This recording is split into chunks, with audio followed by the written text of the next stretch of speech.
Reka mbanze nshimire mwese muba mwiteguye gukurikira amakuru n'ibiganiro tuba tugenda tubagezaho gatanu kuri gatanu. Reka ndetse mboneraho no kubaha ikaze mu makuru yacu, aho ipfundo ry'amakuru yacu tugiye kurifundurira mu Burundi. Ngo biteye bite rero? Nyuma yuko leta y'u Burundi ifunze imipaka ibuhuza n'u Rwanda, noneho iki gihugu cyafashe umwanzuro wo kohereza intwaro nyinshi ku mipaka ibuhuza n'u Rwanda nk'uko bikomeje kugenda bitangazwa. Ni nyuma yuko rero abasirikare benshi b'u Burundi ndetse n'imbonerakure cyangwa se urubyiruko rwo mu ishyaka riri ku butegetsi CNDD-FDD barunze ku bwici ku mupaka ubuhuza n'u Rwanda kuva hashyizweho icyemezo cyo gufunga imipaka ihuza iki gihugu n'u Rwanda. Ubu rero biravugwa ko muri komine ya Busoni ho mu ntara ya Kirundo hafi n'umupaka w'u Rwanda hashyizweho amasaha ntarengwa yo gutaha azwi nka couvre-feu mu rurimi rw'igifaransa, aho ndetse abaturage bavuga ko ngo batewe ubwoba n'urujya n'uruza rudasanzwe rw'abo basirikare ngo bitwaje intwaro nyinshi. Abanyeshuri nabo birakomeza bivugwa ko ubu nabo bafite ubwoba ko bashobora no kureka amashuri, nk'uko rero amakuru akomeza kugenda abivuga, aho leta y'u Burundi ifungiye imipaka ibuhuza n'u Rwanda ubu ngubu banza ukwezi gushize.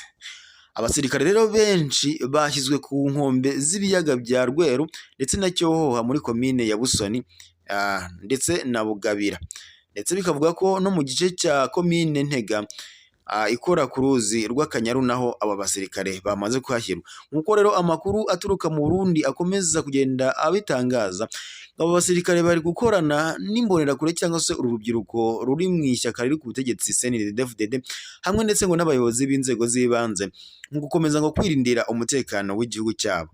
Nk'uko rero amakuru akomeza kugenda abivuga, avuga ko amakuru aturuka mu Burundi nyine akomeza kwemeza ko aba basirikare bashyizwe kuri iyi mipaka bakomeze kurinda umupaka. Rero amakuru aturukayo amwe yerekana ko mu minsi yashize umubare w'abasirikare wiyongereye kandi ngo bitwaje intwaro nyinshi kandi ziremereye. Amakuru rero akomeza kugenda abivuga nk'uko nyine tubikesha amakuru aturuka mu Burundi. Bimwe mu bice ubu ngubu ngo ntibishoboka gupfa kubinyuramo, niko amakuru akomeza kugenda bitangaza. Ngo nta muntu n'umwe wemerewe nko kuba yakwambuka mu gice cyitwa Mwiyanza cyo mu ishyamba rya Mure.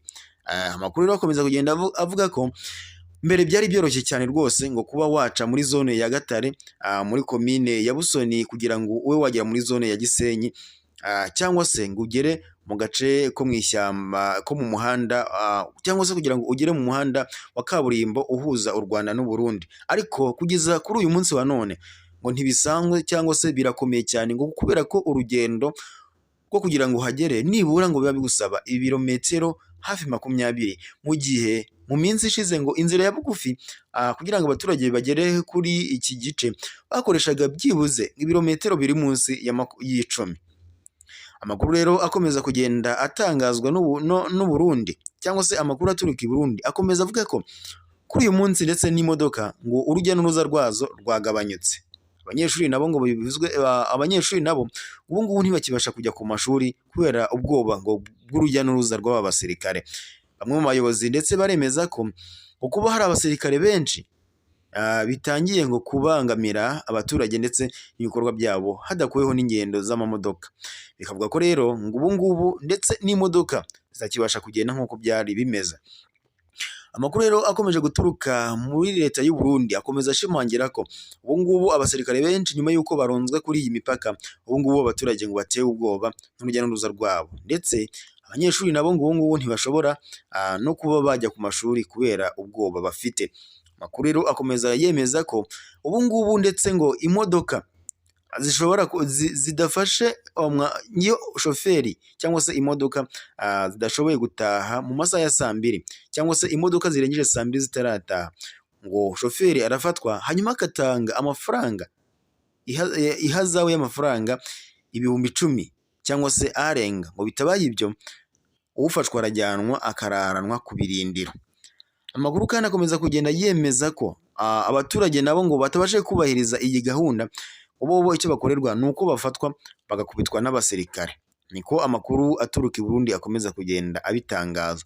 Amakuru kandi aturuka mu mudugudu wa Gatete muri iyi zone ya Gatare nayo avuga ko ibibazo by'abanyeshuri nabo ngo batarimo kujya ku ishuri, ndetse abanyeshuri ngo bakomeje guterwa ubwoba n'aba basirikare ndetse n'izi ntwaro ziremereye bitwaje, ngo bakemeza ko haba hagiye kuba intambara idasanzwe hagati y'u Rwanda n'u Burundi. Bakomeza kugenda rero amakuru ari guturuka i Burundi akomeza kugenda avuga ko bari gutinya aba basirikare bafite intwaro ziremereye, ngo buri gihe iyo bababonye baba biteguye ko hashobora kuba urugamba cyangwa se hari urugamba rudasanzwe ku mpande zombi. Abaturage b'u Burundi rero bakomeza bavuga ko bifuza ko imipaka ihuza u Rwanda n'u Burundi yafungurwa mu rwego rwo gukomeza ngo kwikorera ibikorwa byabo kuko ngo bibabangamiye cyane. Ni amakuru rero akomeje kugenda atangazwa cyangwa se dukomeje kugenda dukura i Burundi. Amakuru rero aturuka i Burundi kandi akomeza yemeza ko nyuma y'uko nyine aba basirikare bakizwe kuri iyi mipaka bikomeje guhangayikisha abarundi, ndetse bakaba banavuga ko haba hagiye kuba intambara idasanzwe hagati y'u Rwanda n'u Burundi. Ibi rero byose bikozwe nyuma y'uko perezida w'iki gihugu afashe umwanzuro wo gufunga imipaka imuhuza n'u Rwanda, ndetse akaba yarakomeje kugenda ashinja u Rwanda ko rwaba rufasha ngo imitwe yitwaje intwaro ikomeje guhungabanya umutekano mu Burundi. Iyo mitwe rero hakaba harimo ngo Red Tabara ikomeje kugenda ihungabanya umutekano w'u Burundi. Si ibyo gusa kuko no mu bihe bidasanzwe byakomeje kugenda byumvikana ko u Rwanda n'u Burundi bitigeze bigirana umubano uciye kabiri, byafataga igihe gitoya bakumvikana, ndetse mu kindi gihe ukumva umutekano w'ibihugu w'izi mpande zombi z'ibi bihugu ntumeze neza.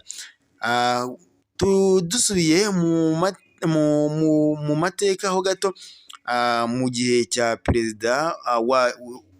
perezida Petero Nkurunziza higeze kumvikana kudeta. Iyo kudeta yari yatewe perezida w'u Burundi ariwe Petero Nkurunziza, ndetse byakomeje kugenda bishinjwa u Rwanda kuko rwaba rwafashije abantu bagize uruhare muri kudeta yo mu Burundi. Aho rero perezida uriho ubu ngubu Evariste Ndayishimiye akomeza kugenda ashinja u Rwanda ngo rwaba rucumbikiye bamwe mu bagize uruhare muri kudeta yo mu Burundi. Bityo rero uyu muperezida akaba yarafashe umwanzuro wo gufunga iyi mipaka mu rwego rwo kwirindira umutekano